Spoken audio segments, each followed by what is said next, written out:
Assalamualaikum warahmatullahi wabarakatuh. Perkenalkan, nama saya Risti Nur Hafifah dengan NIM 2285220015. Tujuan saya membuat video ini adalah untuk memenuhi UTS Mikrokonseling yang diampu oleh dosen Ibu Rauda Zaimah dari Munte MPD dan Bapak Muhammad Saripudin MPD. Baik, di sini saya akan menjelaskan tentang keterampilan attending. Attending merupakan suatu keterampilan atau teknik yang dipakai oleh konselor untuk memfokuskan perhatian pada konseli dengan cara membuat konseli merasa dihargai dan menciptakan suasana yang nyaman, sehingga konseli mampu berbicara serta terbuka mengenai pikiran, perasaan, atau perilakunya. Nah, di sini juga ada keterampilan raport. Menurut Wells 2009, raport adalah hubungan yang ditandai dengan keharmonisan, kesesuaian, kecocokan, dan saling menarik. Raport diawali dari persetujuan, kesejajaran, kesukaan, dan persamaan. Di sini juga ada acceptance. Acceptance adalah penerimaan, berarti menerima apa adanya, menerima pribadi konseli sebagai suatu keseluruhan. Suprio dan Mulawarman 2006 mengungkapkan bahwa acceptance adalah teknik yang digunakan konselor untuk menunjukkan minat dan pemahaman terhadap hal-hal yang dikemukakan konseli. Di sini juga ada keterampilan membuka percakapan. Karena komunikasi adalah fondasi dari konseling yang berkelanjutan, maka implementasi konseling tidak mungkin berfungsi atau berlangsung tanpa komunikasi. Nah, di keterampilan membuka percakapan komunikasi antara dua pihak konselor dan siswa yang berperan sebagai konselor merupakan komponen mendasar dalam konseling. Komunikasi yang efektif antara peserta konselor, pelajar, dan pihak terkait lainnya sangat menentukan kemajuan terapi. Kemampuan komunikasi efektif konselor merupakan salah satu faktor yang diharapkan dapat mempengaruhi hasil konseling. Konselor menggunakan keahlian komunikasi mereka untuk yang unik, baik menstramisikan maupun menerima untuk membantu klien dan proses konseling dengan membantu mereka memilih alternatif yang sesuai untuk menyelesaikan masalah. Di sini juga ada pertanyaan terbuka. Pertanyaan terbuka adalah pertanyaan yang jawabannya tidak terbatas dan memberikan kesempatan kepada subjek untuk menyampaikan berbagai informasi yang mendalam. Pertanyaan ini lebih banyak mencakap how atau bagaimana atau why, mengapa. Jenis pertanyaan tersebut dapat mendorong subjek untuk bercerita secara lebih rinci dengan membuat alur cerita, terutama jika melibatkan dinamika psikologis yang dirasakan oleh subjek ketika menceritakan pengalaman mereka.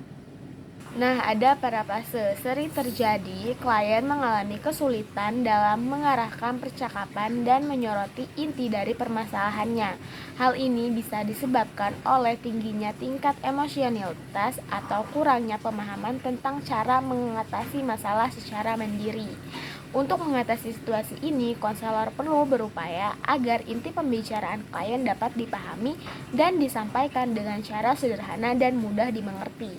Oleh karena itu, penting bagi calon konselor untuk menjalani pelatihan yang mampu meningkatkan kemampuan dalam menangkap pesan utama klien yang juga dikenal sebagai teknik terapasi.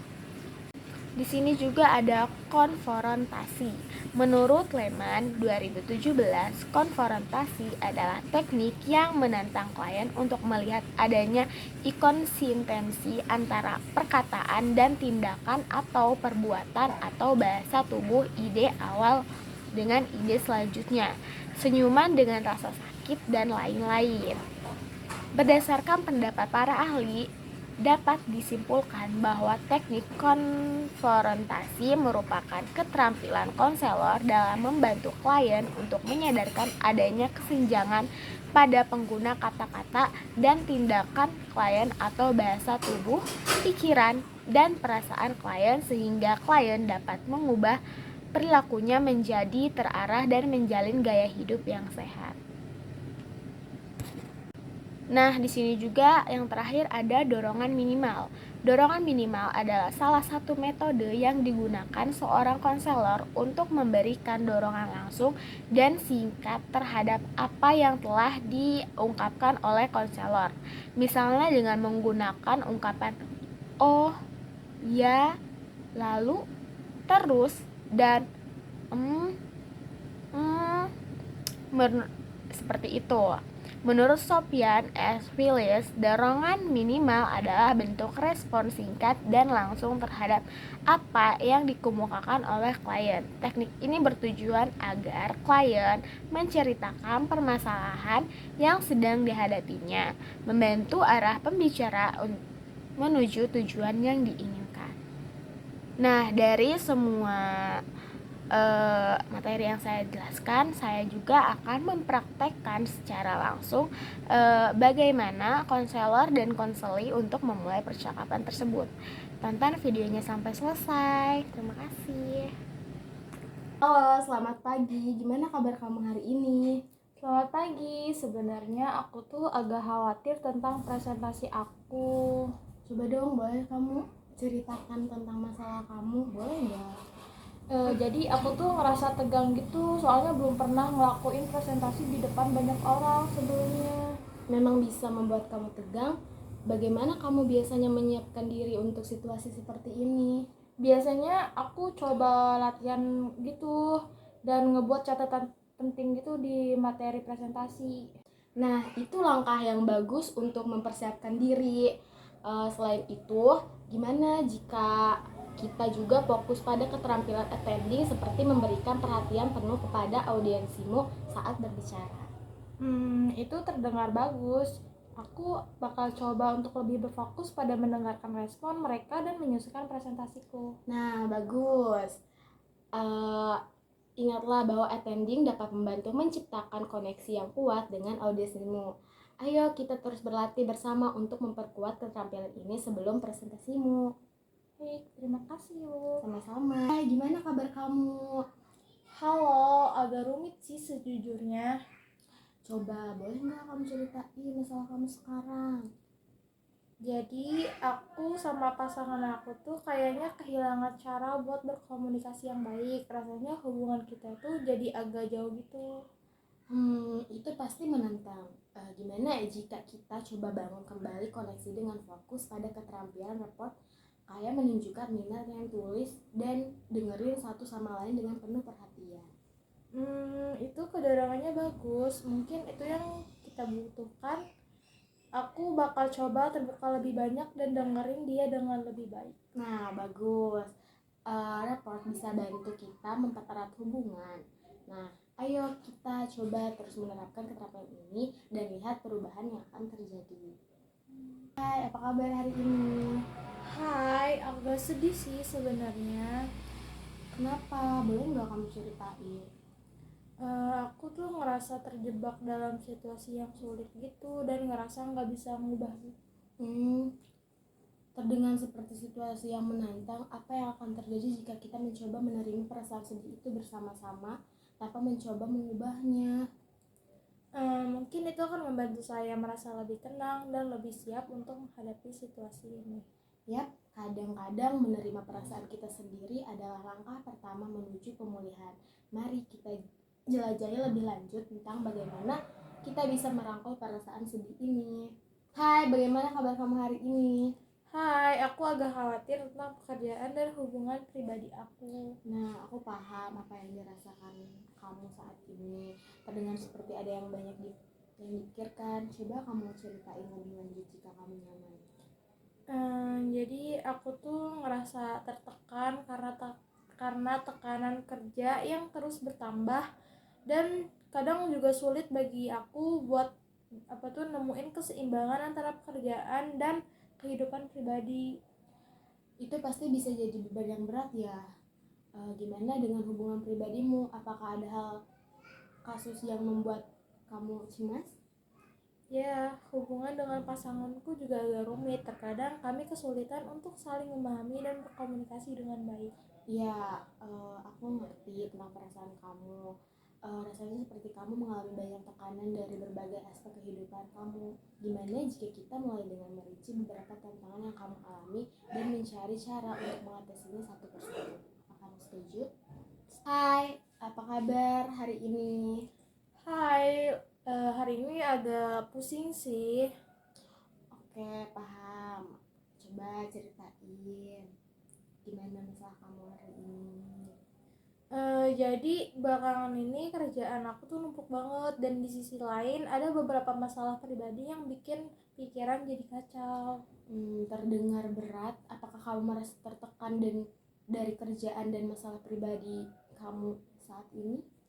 Iya, kadang berasa sulit banget pisahin satu sama lain, jadi semuanya jadi tambah rumit gitu. Aku paham. Bagaimana menurut kamu? Apa yang bisa bantu kurangin beban yang kamu rasain? Hai, gimana kabar kamu hari ini? Hai, sebenarnya aku agak pusing sih hari ini. Oke, coba ceritain lebih lanjut dong. Apa yang bikin kamu khawatir dan pusing? Jadi belakangan ini aku tuh ngerasa kerjaan numpuk banget, dan ada juga beberapa masalah pribadi yang harus diatasi. Rasanya berat ya. Apakah kamu ngerasa tertekan dari kerjaan dan masalah pribadi kamu saat ini? Iya, kadang-kadang juga beneran susah gitu buat pisahin satu sama lain, jadi semuanya jadi tambah rumit. Aku paham. Baiklah, kalau begitu boleh nanti kita ceritain masalah kamu lebih. Halo, apa kabar? Hai, rasanya hari ini sedikit stres sih. Paham. Eh, aku dengar kamu lagi merasa stres. Ada apa? Mungkin pekerjaan belakangan ini numpuk banget, dan rasanya aku nggak punya waktu buat istirahat. Terdengar rumit dan berat. Gimana kalau kita bahas cara agar kamu bisa menyeimbangkan waktu antara pekerjaan kamu dan istirahat kamu? Mungkin aku bisa lebih bijaksana dalam mengatur waktu, tapi ya pekerjaan memang kadang membebani. Iya, mengatur waktu itu penting. Kita bisa coba bikin rencana yang lebih seimbang antara pekerjaan dan waktu luangmu. Gimana menurut kamu?